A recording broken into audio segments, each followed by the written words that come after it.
대해서 저 자신은 기쁘게 생각합니다만, 제가 이렇게 분위기를 좀 보니까 오늘 제가 여러분을 굉장히 화나게 해야 할 것 같은 그런 느낌이 들어서 두렵기 짝이 없습니다. 가정의 날이긴 하지만 아까 어린아이들도 좀 있었고 또 우리 교우님들도 이렇게 같이 계신데 무슨 설교를 해야 될까 고민을 많이 했습니다. 특별히 뭐 가정에 대해서 제가 이렇다 말할 게 있는 것도 아니고, 저는 요즘 저희 집사람하고 둘이 지내고 있기 때문에 뭐 가정이라고 할 것도 없죠, 어떻게 보면. 그리고 저희 자녀들은 이미 50대, 그러니까 어떻게 보면 저는 할아버지가 돼버린 상태에 와 있는데, 이런 사람이 이 앞에서 지금 이 가정의 날, 이 좋은 기운을 받아서 무슨 얘기를 한다는 게 뭘까 도대체 고민을 많이 했는데 어쩔 수가 없었습니다. 그래서 오늘 여러분 주보에 보시는 대로 제목이 사랑의 빚진 자 이렇게 잡아봤습니다만 마음에 안 들죠? 이 무슨 말 하려고 이런 얘기를 잡았을까요? 저도 여기 지금 앉아서 좀 보면서 생각을 다시 굴려보니까 내가 이거 오늘 보통 실수를 한 게 아니구나 하는 생각도 했습니다. 그러나 한 가지 저한테 분명한 것은 우리가 예수님을 믿고 하나님을 아버지라고 부르는 거 아닙니까? 이게 저는 어마어마한 의미를 갖는다고 생각합니다.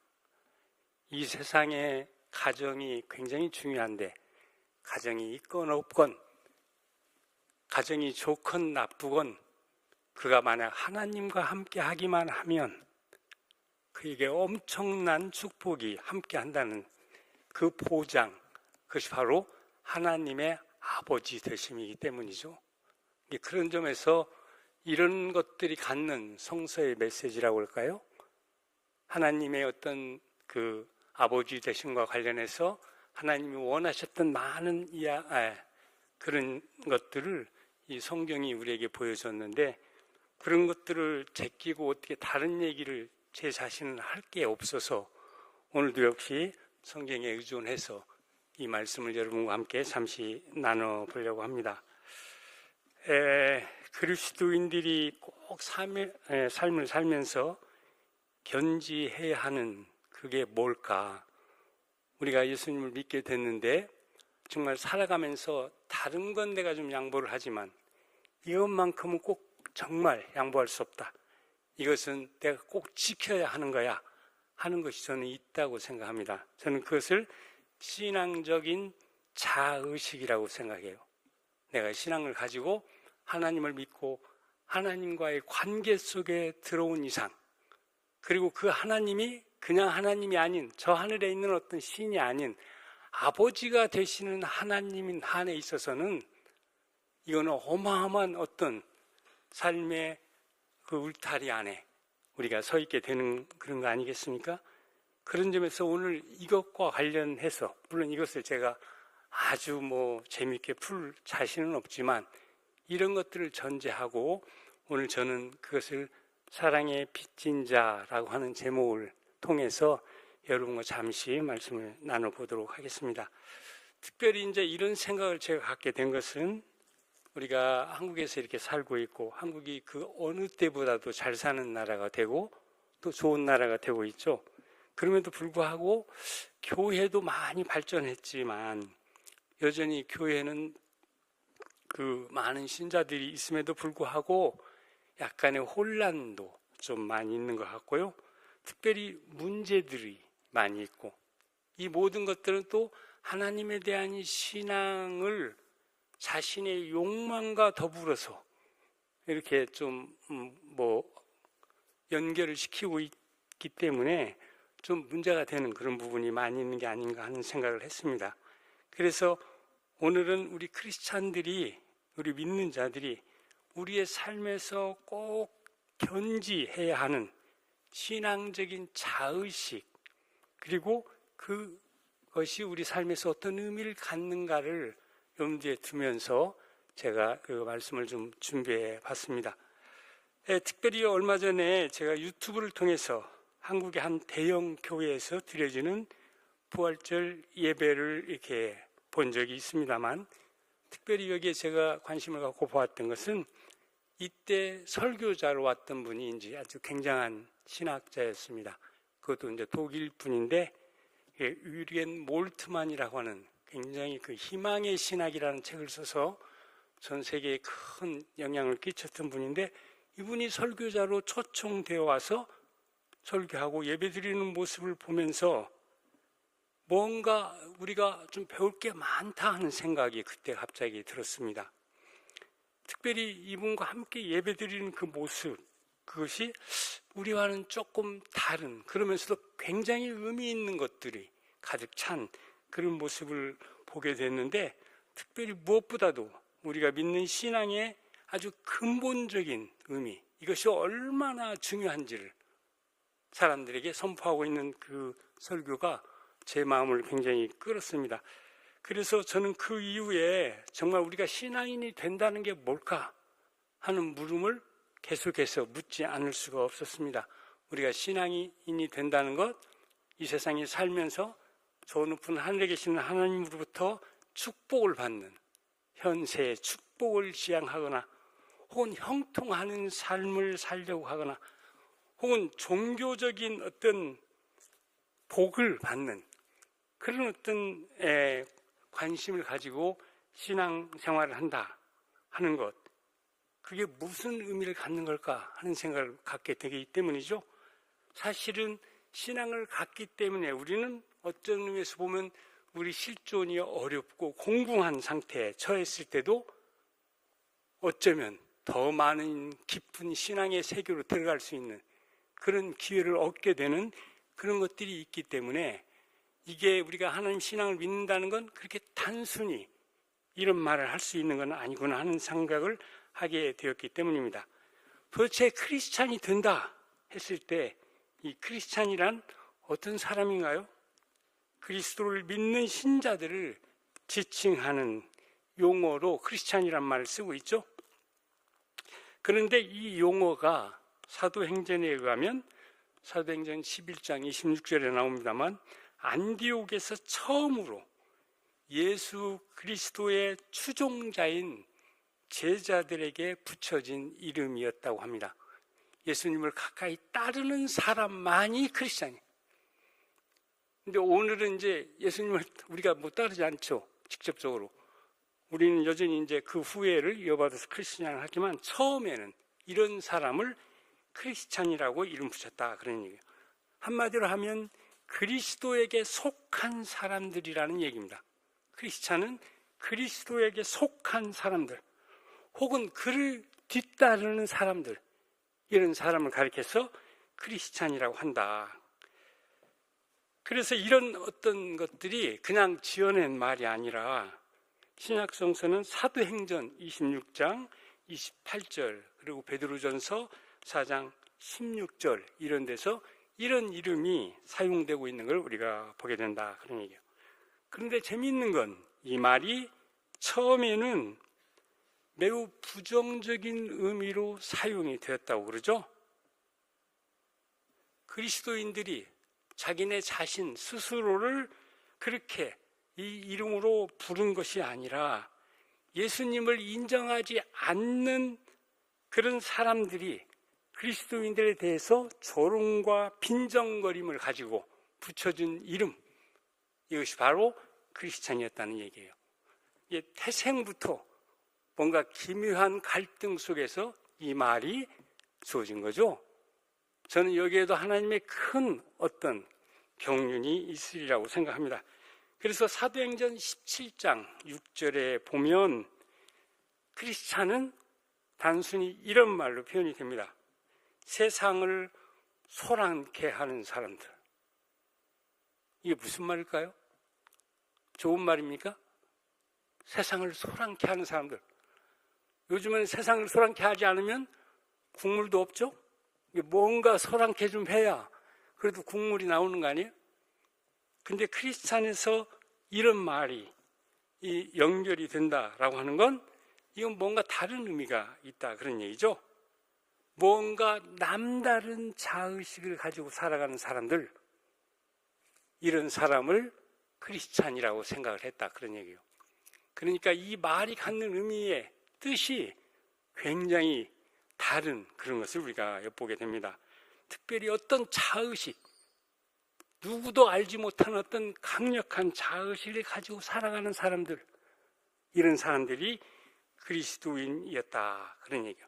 근데 이 이름이 1세기 말이나 2세기 초경이 되어서야 비로소 기독교 교회에서 긍정적으로 받아들여졌다고 합니다.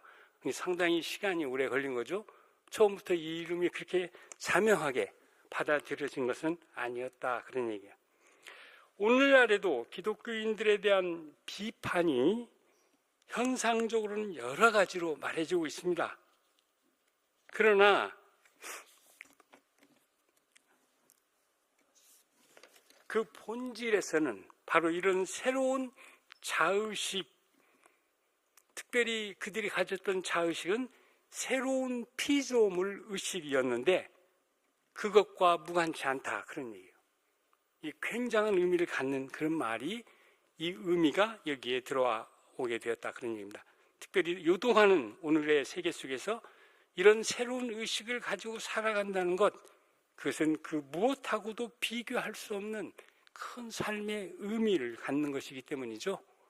여러분이 아무리 큰 꿈을 꾸고 무슨 공부를 열심히 해서 뭐가 되고 아무리 해도 지금 여기서 말하는 이것에는 감히 미치지 못하는 굉장히 큰 의미가 우리가 이미 이 교회를 통해서 크리스찬이 되자마자 우리에게 주어진다고 생각해 보십시오. 이게 얼마나 큰 은총입니까? 그래서 우리 신앙인들이 일상의 생활 속에서 늘 염두에 두고 살아야 하는 뭐가 있죠. 이렇게 귀한 걸 우리에게 붙여줬는데 이것에 적합한 활동, 삶을 살지 못한다. 그 문제가 있는 거 아닙니까? 그래서 몇 가지 신앙 실천적 자의식이라고 할까요? 이것을 우리가 성서로부터 좀 배울 필요가 있다, 그런 얘기예요. 내가 예수님을 따른다는 게 도대체 뭐고, 내가 크리스찬으로서 산다는 게 이름으로는 굉장하게 붙여졌는데 도대체 뭘 하고 살아야 되는 걸까? 오늘 제가 제목으로 다룬 사랑의 빚진 자, 이 제목도 바로 여기에 속하는 한 가지 사항이라고 얘기할 수 있습니다.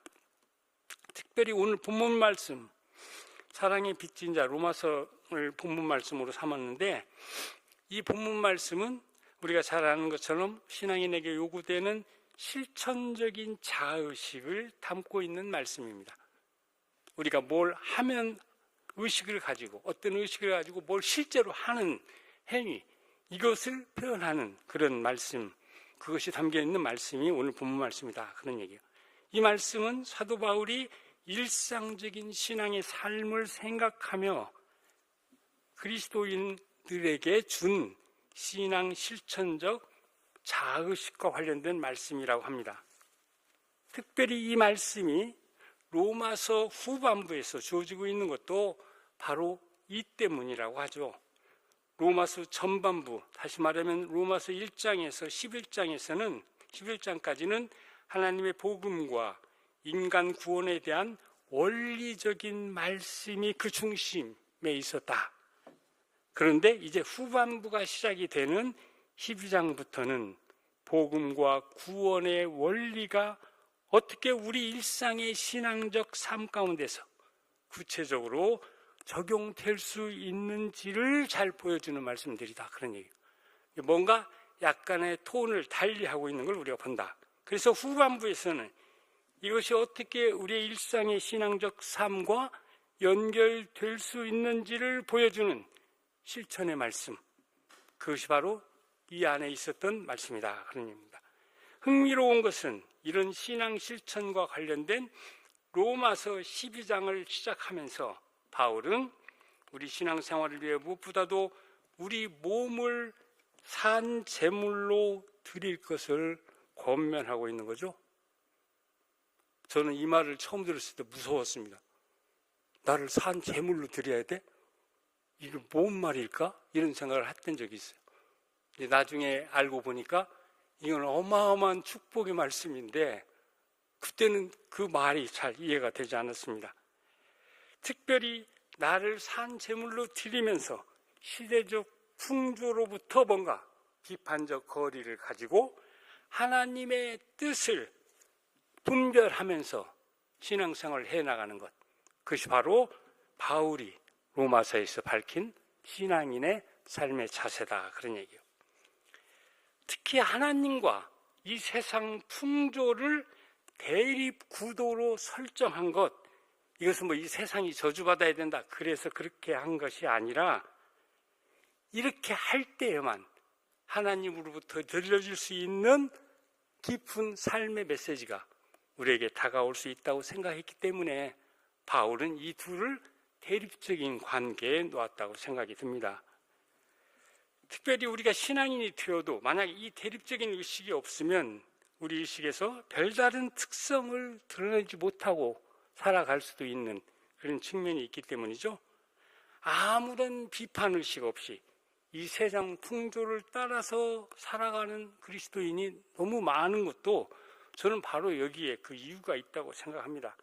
신앙의 본래적 동력과 새로움은 이런 분에게는 주어질 수가 없다, 그런 얘기예요. 따라서 우리가 제대로 신앙생활을 하려고 하면 이런 대립이 갖는 의미를 늘 잘 살피고 인식해야 된다, 그런 얘기예요. 자, 이런 맥락에서 오늘 저는 본문 말씀을 통해서 우리들의 신앙적 삶의 지침으로 두 가지 신앙적 자의식을 이야기함으로써 우리 오늘 본문 설교 말씀을 나누어 보려고 합니다. 하나는 사랑의 빚진 자 의식과 때에 대한 종말 의식이라고 하는 것이 바로 그것입니다. 우리가 신앙생활을 하지만 이 두 가지는 굉장히 중요한 의미를 갖고 있다, 그런 얘기예요. 우리가 그리스도를 통해서 믿는 자가 되자마자 우리에게는 사랑의 빚진 자 의식이라고 하는 것을 갖지 않으면 안 된다, 그런 얘기입니다. 특별히 신앙인들이 이웃과의 관계에서 갖는 어떤 연대감과 책임의식을 우리 그리스도인들은 이것을 통해서 보여주는 거죠. 빚진 자 의식을 통해서.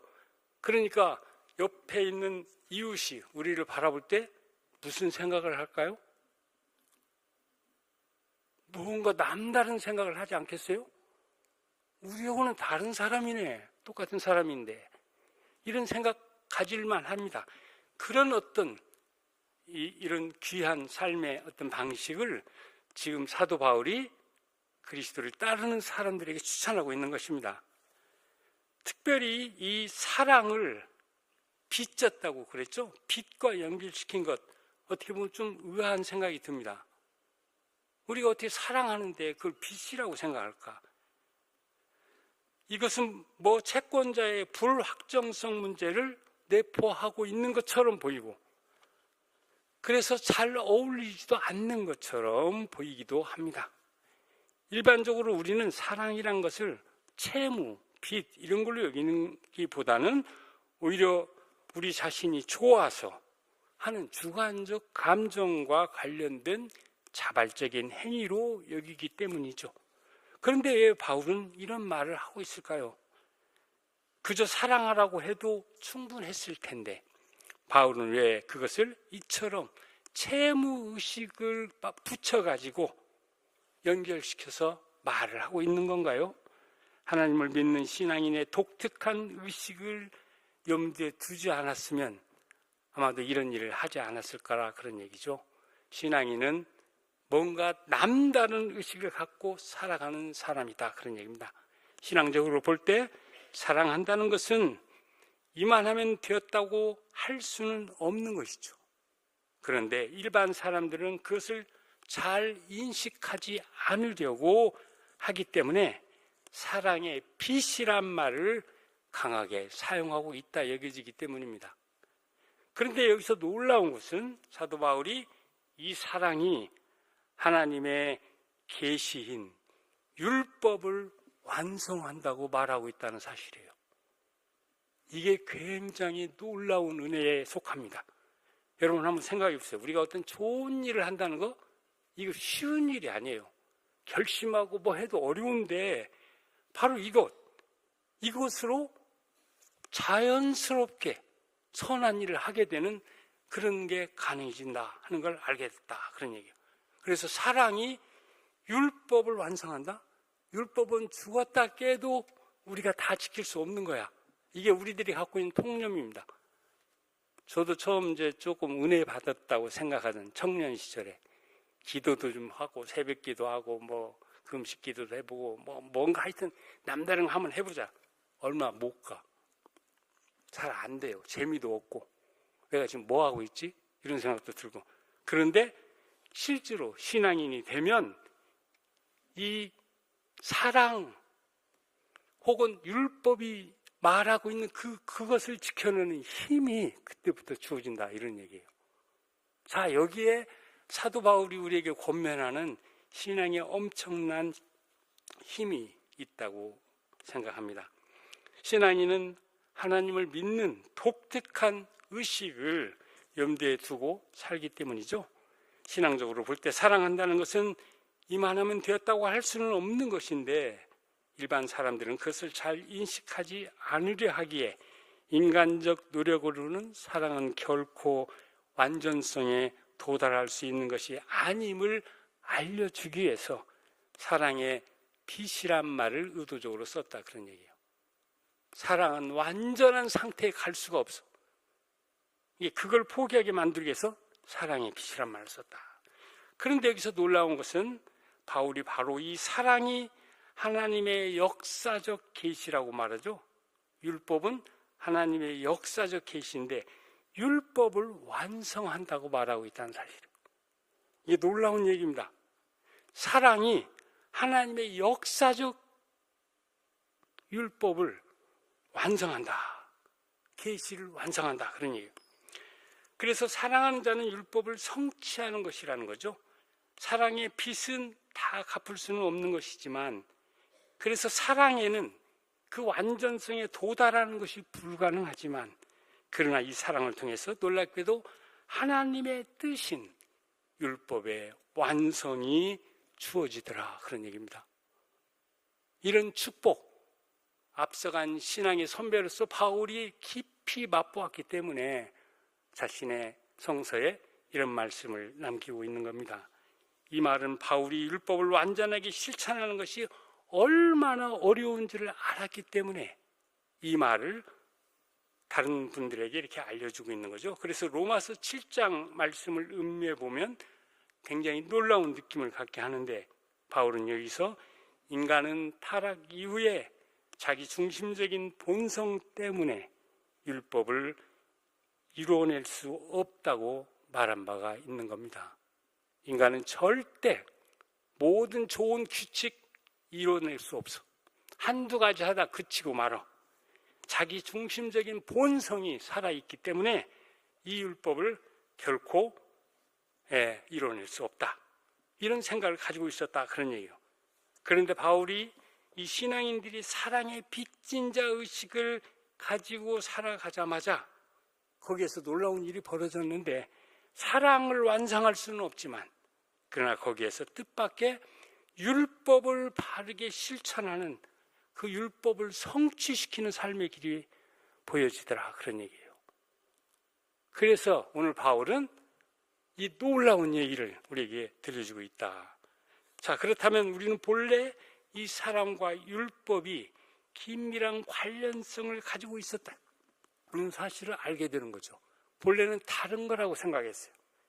사랑이 어떻게 율법이냐? 우리가 보통 하는 사랑도 뭐 법 따지고 못 따지면 사랑이 다 깨져요. 안 그래요? 너하고 나는 7시에 만나는 거야. 그전에는 안 돼. 뭐 이런 법을 내놔봐. 그래? 잘해봐. 하고 깨지는 것이. 그런데 이상하게 이 사랑과 율법이 깊이 연결되면서 만나게 되더라, 그런 얘기예요. 이게 신앙의 아주 미스테리적인 능력입니다. 그래서 이 사랑이 율법의 본래적 의미를 드러내고 있구나 하는 사실을 사도 바울이 깨달았어요. 사랑이 이처럼 무서운 거구나. 우리가 보면은 율법이라는 게 엄청난 요구를 하고 있는데 그것을 내가 어떻게 다 할 수 있어?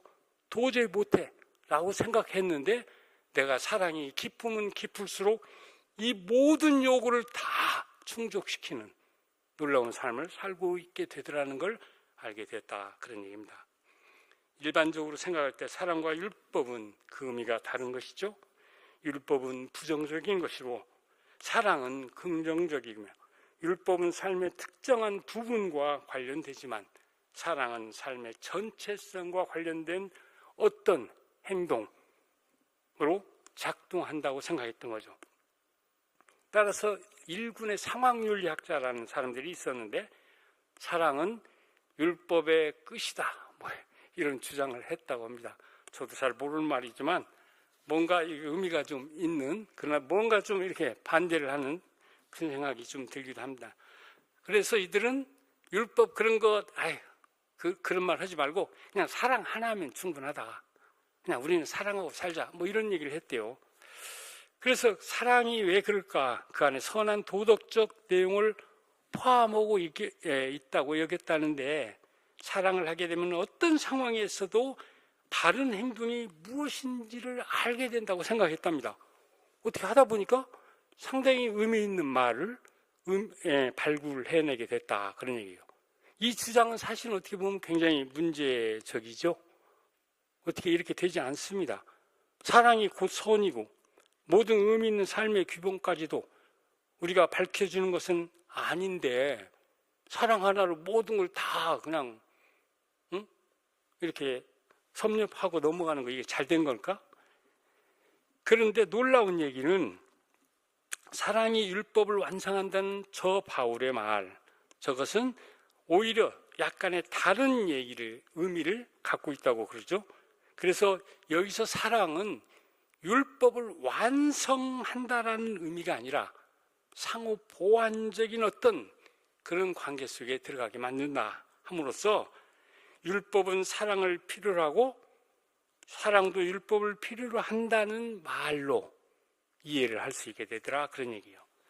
사랑은 인간 행위의 틀과 방향을 위해서 율법을 필요로 하고, 율법은 그 본래의 의미와 생동력을 위해서 사랑이 필요하다고 여기는 것이라, 그런 얘기입니다.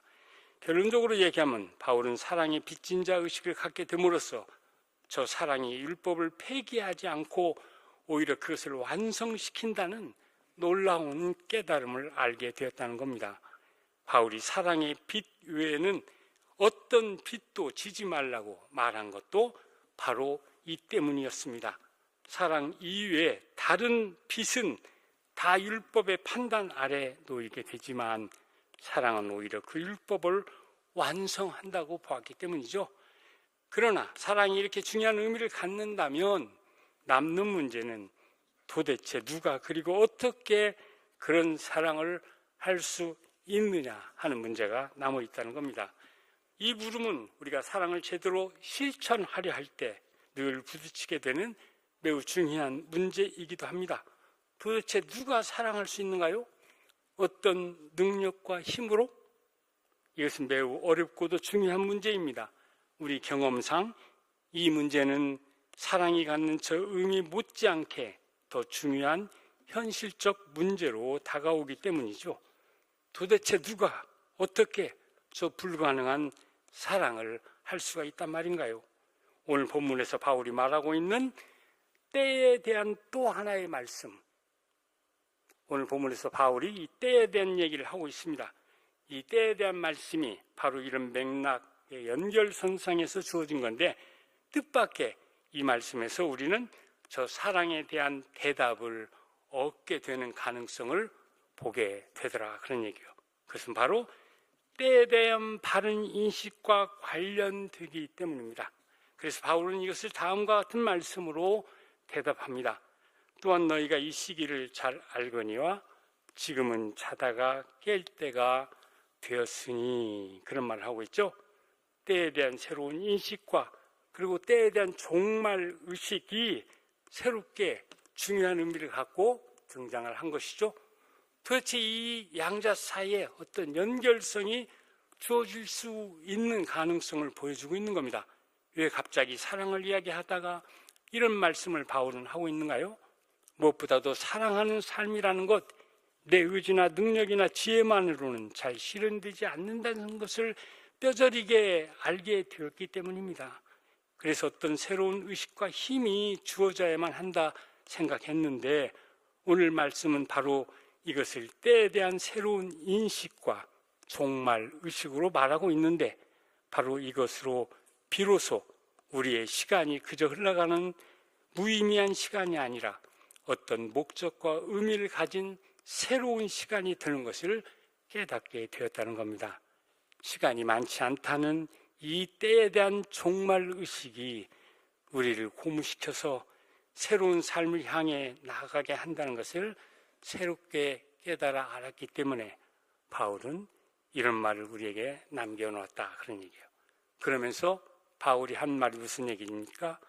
지금은 잠에서 깨어야 할 때다 하는 말을 남겨놓고 있는 거죠. 이 때의 긴장된 의미를 사람들이 깨달아야 한다고 생각한 거예요.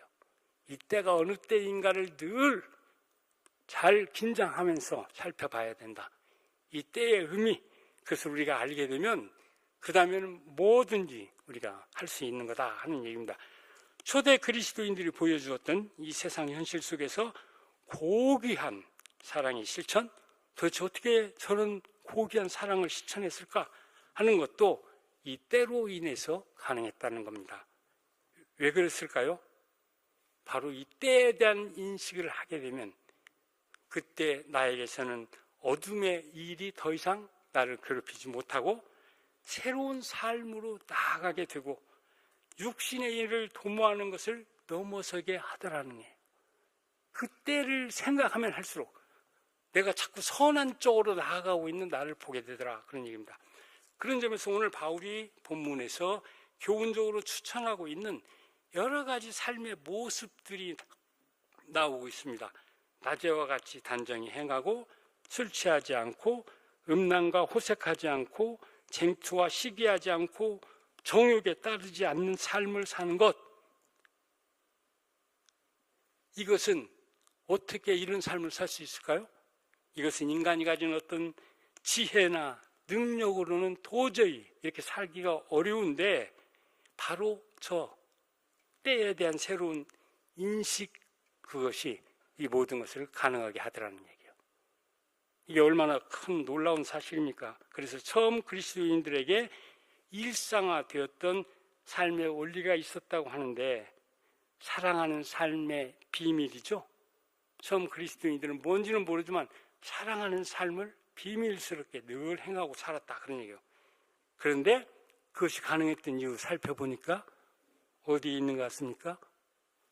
저 도래하는 하나님의 때에 대한 새로운 인식, 종말 의식으로부터 새로운 사랑의 삶이 가능해지더라 하는 걸 알게 되었다는 겁니다. 만약 우리가 이 교회를 통해서 이런 의식을 좀 가질 수 있다고 한다면 우리 안에 엄청난 일이 저는 가능해진다고 생각합니다. 뿐만 아니라 이 교회를 통해서 많은 사람이 새로운 삶으로 나아가는 새로운 지식, 지혜를 얻게 된다고 생각합니다. 그리스도인은 그래서 한마디로 말하면 빚진 자 의식을 가진 사람이죠. 그렇지 않습니까? 당당했어요. 그리스도인이 되면서 오히려 더 겸손해졌죠.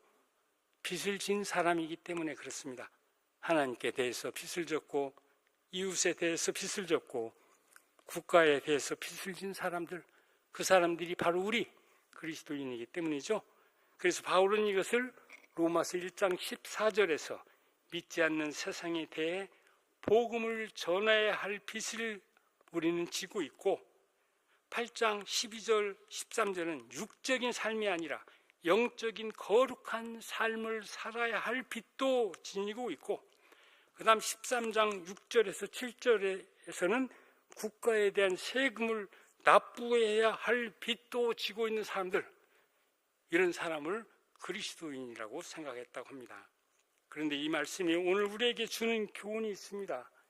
빚진 자 의식이 우리의 신앙을 시험한다, 그런 얘기예요. 빚진 자 의식을 가지고 살면 그것이 우리 신앙에 큰 도움을 준다, 그런 얘기입니다. 왜 그럴까요? 우리는 신앙인이라고 하지만 여러분 다 신앙인이죠? 무슨 의식 갖고 있습니까? 빚진 자 의식이에요? 잘 살펴보면 나부터 채권자 의식을 가지고 있답니다. 채권자 의식. 나는 권리가 있어. 이 교회 앞자리는 내 자리야. 까불지 마. 뭐 이럴 수도 있죠.